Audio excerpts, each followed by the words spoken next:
Hi everyone. So my name is Rosie and I'm here today to tell you a river story. Now this is a special river story that is going to teach you all about the longest river in the UK and about the special hero of the river that returns each year to make a very special journey. Now there are some challenges that this hero faces, and the really exciting thing about this story is that there are lots of things taking place right now on this river that are helping our hero to reach their goal. Now, I hope that you enjoy this story, and I hope that you learn lots about this river and the wonderful work taking place there. So, you might know a little bit about all the work that is taking place to help the environment. And there are lots of things going on that are positive, lots of positive stories. Now, I work for an environmental charity, which is an organisation that works very hard to look after the natural environment. And this charity is called Severn Rivers Trust. Now, we're working alongside another very important charity called Canal and River Trust on a special project called Unlocking the Severn. And this is all about unlocking this river for wildlife and for people. Now, I mentioned a minute ago that there is a special hero of this story, and we're going to introduce that hero now. I doubt that you'll have heard of this hero before, but you might have done, so have a think. Have you ever heard of a shad? I can see you thinking there. Have you heard of a shad before? I hadn't before I started working on this Unlocking the Severn project. Now, a shad, as you can tell from the picture, is a fish.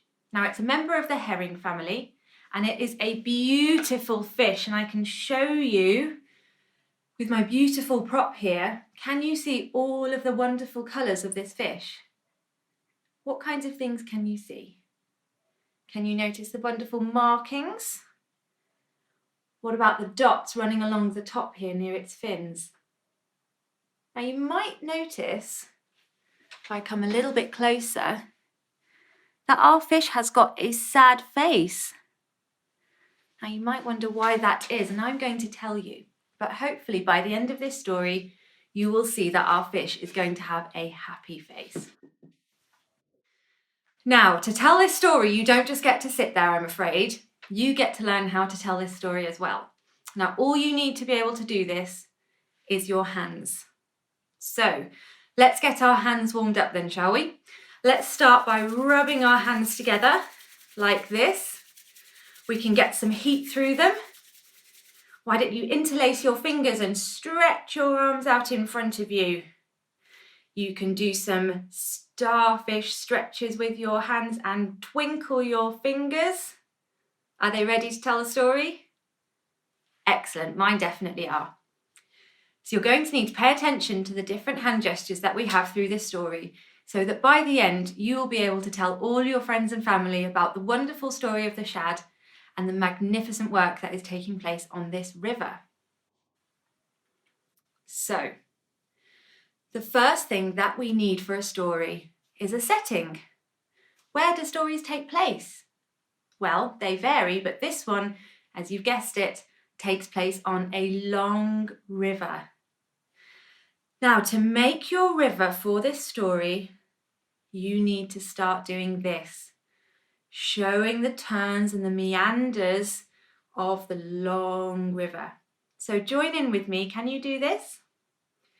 Now think, your river might start off quite small, like rivers do. And then over time it gets bigger and bigger as different tributaries join it. More and more water joins it as it heads out to sea. Maybe it starts to go downwards just like rivers do. Now this then is the long river. But which river is it? Don't worry, I've got some clues for you. So the first one is, as I've said, it is the longest river in the United Kingdom. Now it crosses over 2 different countries. It starts off in the country of Wales, and then it heads off down slope, down from the Welsh uplands, and it crosses the border into England. Any thoughts yet? Well, have a look at this map. So you can see there the outline of Wales, and you can see that blue line showing you the journey of this river. Now you might notice there are some location names, so do you recognise any of those towns or cities? Maybe you live in one, maybe you've heard of one. Do you know which river flows past? Well, I think some of you might have guessed it. It is the long River Severn. So 220 miles of river that we've got to show with our hands. So here we go, the start of our story. This is the long River Severn. Now, every story needs a hero. Now, I've already introduced the hero of our story. Can you remember its name? I hear you. It's the shad, very well remembered. So, this shad is beautiful. It's got wonderful colours of silver and grey, as you can see on our prop and as you can see on this lovely picture here. Now, this shad of silver and grey, we need to make this in our story somehow. So to do this, you start off with your hand like this. Now put your 3 middle fingers together, and then you can wiggle your thumb and little finger and start to move your hand. And here we have our shad fish. So this then is our shad, silver and grey. Now we have our setting, this long River Severn, and we have our hero of the shad, silver and grey. Now a hero always needs a mission. What is that hero trying to achieve? Well, this shad wants to go and spawn. Now every year, these fish make a very special journey up the river, but they can be quite tricky to see. So I've got a challenge for you now with some footage that we have got of the shad fish swimming up the River Severn. Now, the challenge for you is, can you count how many shadfish are swimming in this river?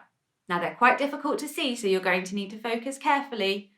And a second challenge is, can you tell which way the river water is flowing? Is it flowing in the same direction as the fish are swimming, or is it flowing in the opposite direction against the fish?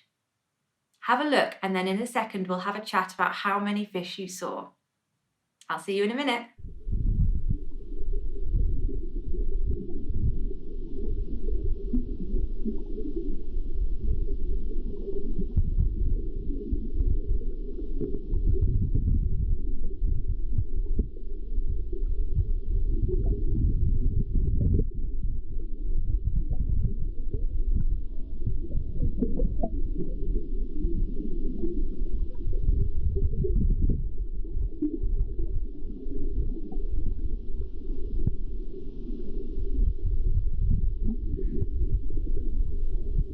So, how did you get on with that footage?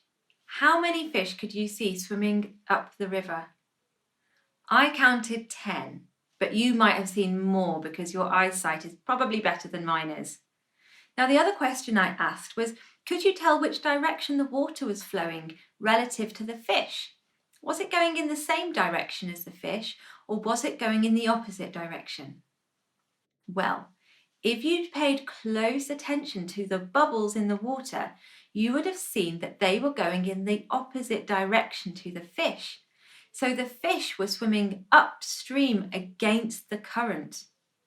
Now, it's a good job that these shad are developed in such a way that they are very fast swimmers and they're strong swimmers, so they can make their way through those river waters even when they're going against the current and swimming upstream. Now, just before we looked at that clip, I mentioned why these fish make the journey upstream every year, and I said a special word. Now, you might not have known what it meant. I said that they wanted to go and spawn. Now, spawn means lay eggs. And they lay eggs so that they can make lots of baby shad, which will grow up and help the population to carry on growing. Now, shad eggs are beautiful. They're very small and they look a little bit like pearls. And if you look at this picture here, you can see next to the tweezers that beautiful little pearl in the net. Now, I don't have a real shad egg here with me, but I do have a little replica. Now this particular egg is much bigger than the real shad eggs are. But if I had a real shad egg, it would be too small and you wouldn't be able to see it. But can you see how pretty and pearlescent that egg is? Now this egg is the start of the life cycle of the shad. So every year when the waters start to warm in the month of May in springtime, shad make their way from the sea, where they spend most of their lives, and they migrate upstream through the river waters to spawn and lay eggs like this. Now they're looking for clean water and clean gravel where their eggs have got the best chance of survival.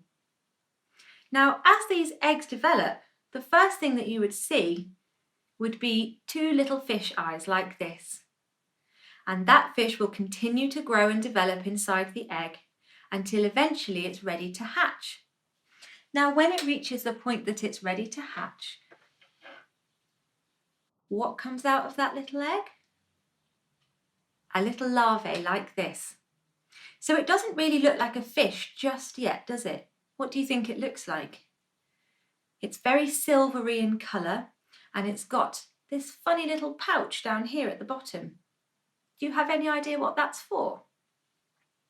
Well, this is a yolk sac, and it's a little bit like you taking a packed lunch in a little lunchbox to school each day. So when it's snack time and you're a bit hungry, you can take out your sandwich or your apple and you can feed yourself. Now this little larvae has a little lunchbox with it, and that's what this yolk sac is. It's got all the nutrition and nourishment that it needs to feed and grow up. So once this larvae has carried on to develop and it's consumed all of the food inside its little yolk sac, that larvae will grow into a baby fish. Now, the word for a baby fish is a fry. So this is a fry. And what do you notice about this fry here? What kinds of colours can you see? Is it bright like a clownfish? No, it's not, is it? It's silvery. It's quite difficult to identify, really.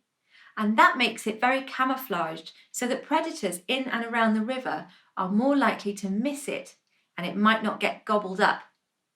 Now, if it carries on growing and it doesn't get gobbled up by a predator in the river, that fry will eventually grow into an adult shad like this one.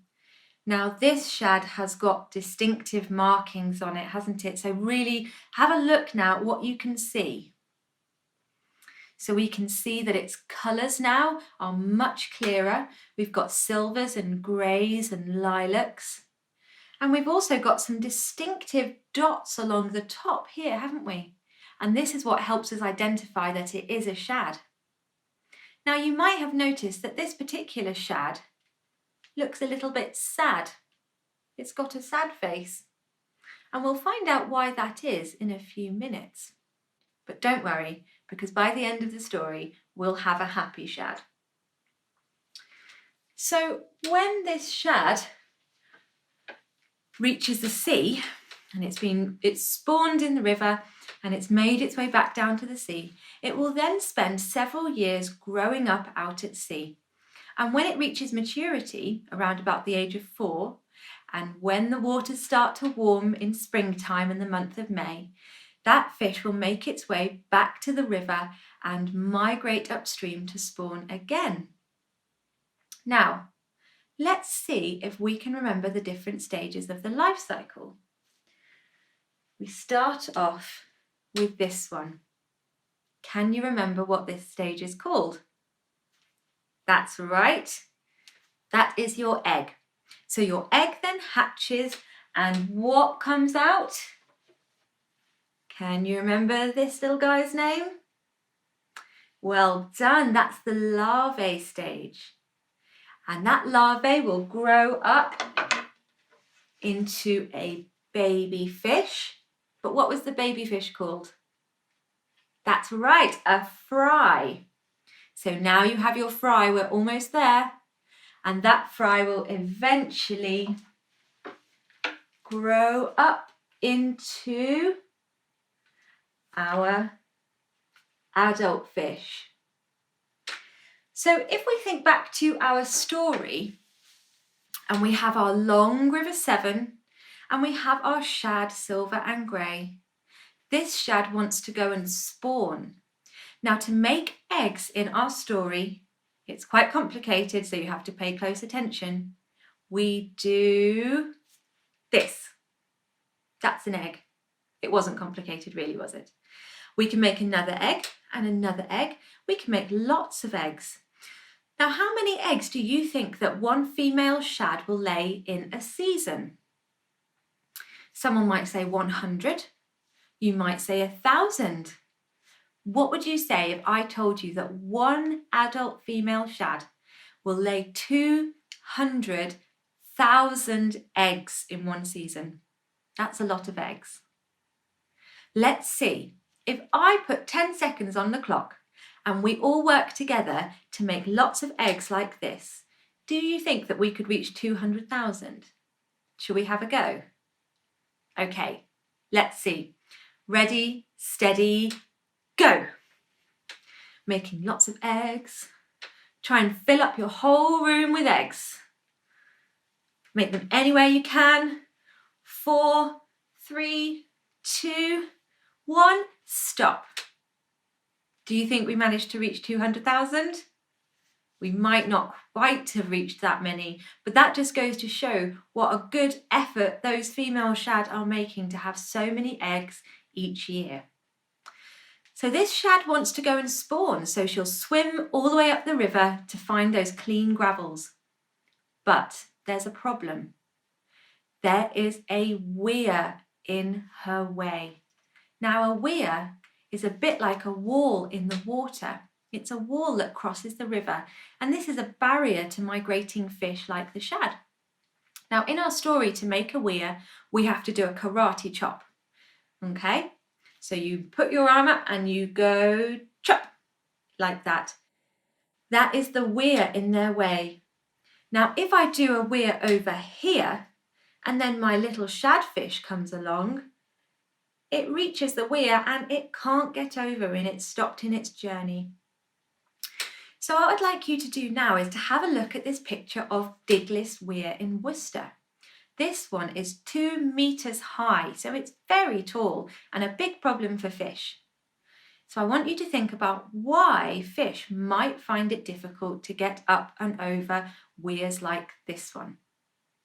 And when we've thought about it, we'll have a look at what kinds of solutions we can come up with to help the fish.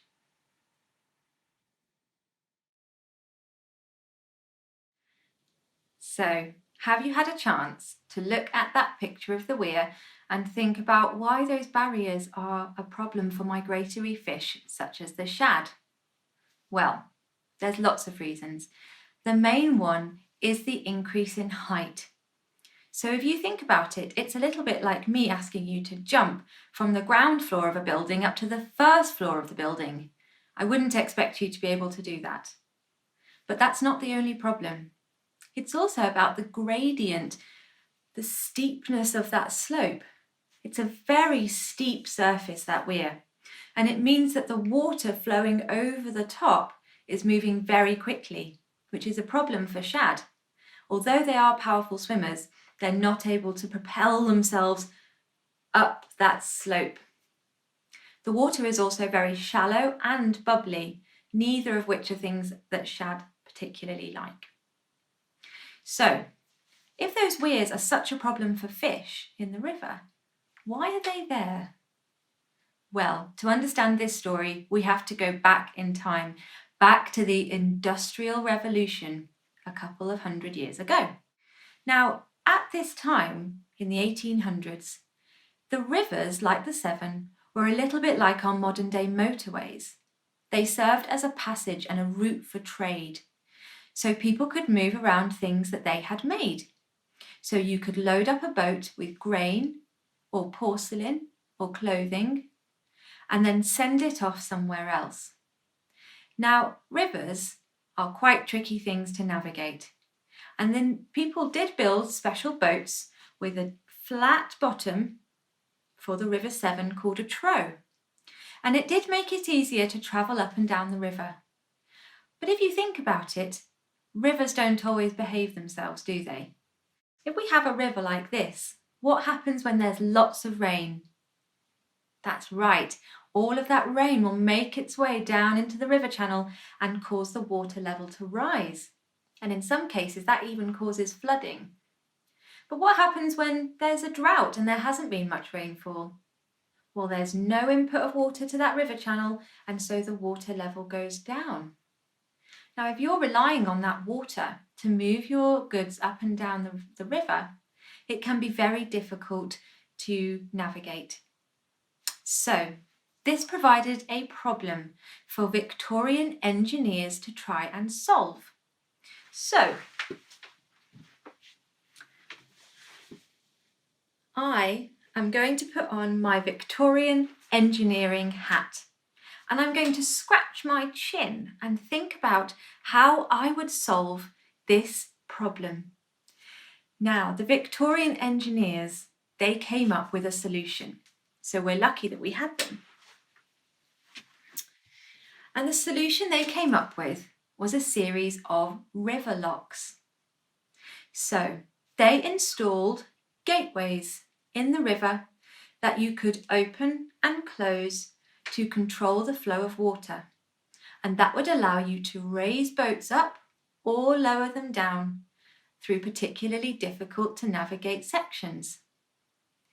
Now, to make sure that there was always enough water behind the lock gates so that you could fill it up when you needed to, they also installed weirs, these barriers in the river.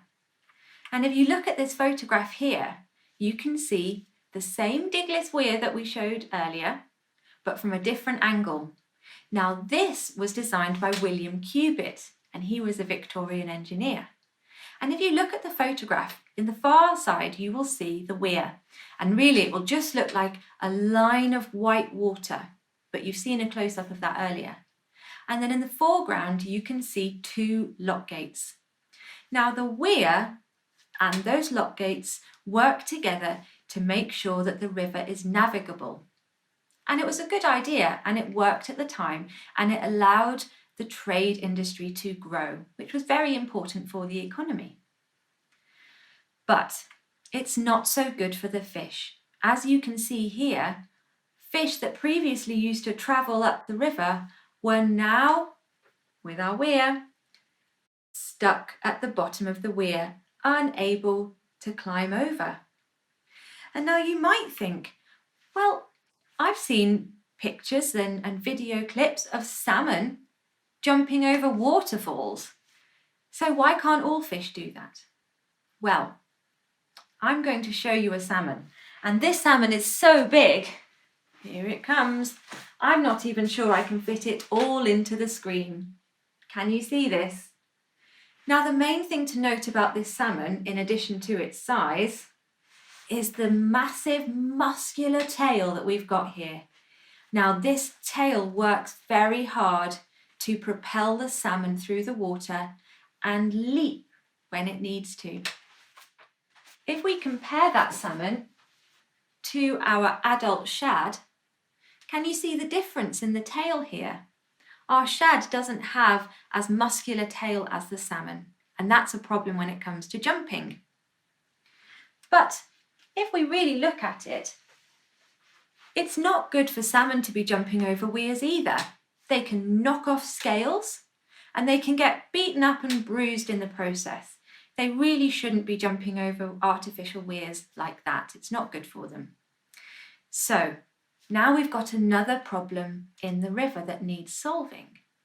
Now, instead of putting on my Victorian engineer's hat, I'm going to become a modern engineer, and I'm going to have a think about how we could solve this problem. So I'll replace my top hat with a hard hat, and I'm going to scratch my chin again, and I'm going to think about how I could solve this problem for fish.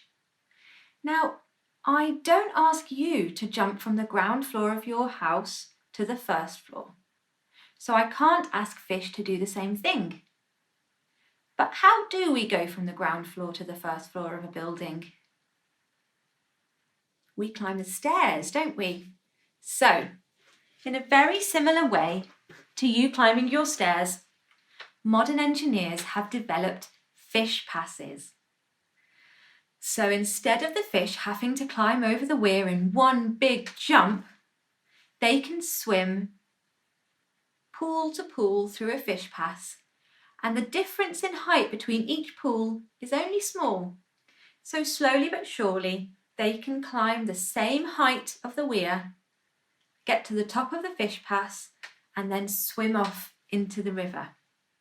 Very similar to the staircases that we have in buildings. So these fish passes are very, very important, and that is what Unlocking the Severn is doing. We are building fish passes on weirs in the River Severn. Now you may think, well, if a shad is about this big, then does the fish pass just have to be a couple of feet high to let the fish through? I'm afraid not. Think about how much water comes through the River Severn and how powerful that water is. This here is a picture of Digless fish pass under construction. So that weir that you saw earlier, this is the fish pass being built that is going to allow fish to climb up the same elevation, the same height as that weir, and then carry on their migration journey. Can you see the engineers in their high-vis suits? Look how small they are. This fish pass is 100 metres long. That's the same length as a football pitch. So it's a lot of engineering, but it's going to serve a brilliant purpose for shad and lots of other species of fish, and it will help bring back that natural ecology to the River Severn. So if we think back to our story then, we had our weir and our little shad fish stuck at the bottom, but the modern engineers have thought of a solution. So now this is our shad fish and this is our fish pass.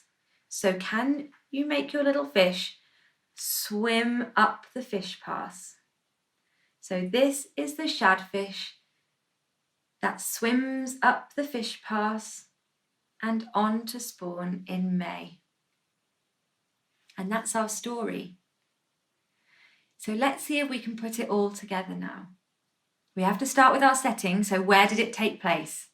That's right, the long River Severn. So this is the long River Severn. And the hero of our story? The shad, silver and grey. Now what did that shad want to do? Go and spawn. So this is the shad that wants to go and spawn and lay eggs. But what was the problem? The weir in their way. But this now is the shad that swims through the fish pass and on to spawn in May. So I hope that you enjoyed this river story and that you learned a lot about the River Severn, the hero shad, and the work that Unlocking the Severn is doing to help them in their migratory journey. If you want to do some creative activities, we've got lots of activity packs available on our website at www.unlockingthesevern.co.uk. So make sure you have a look and get creative with some activity packs. I'll see you soon. Bye bye.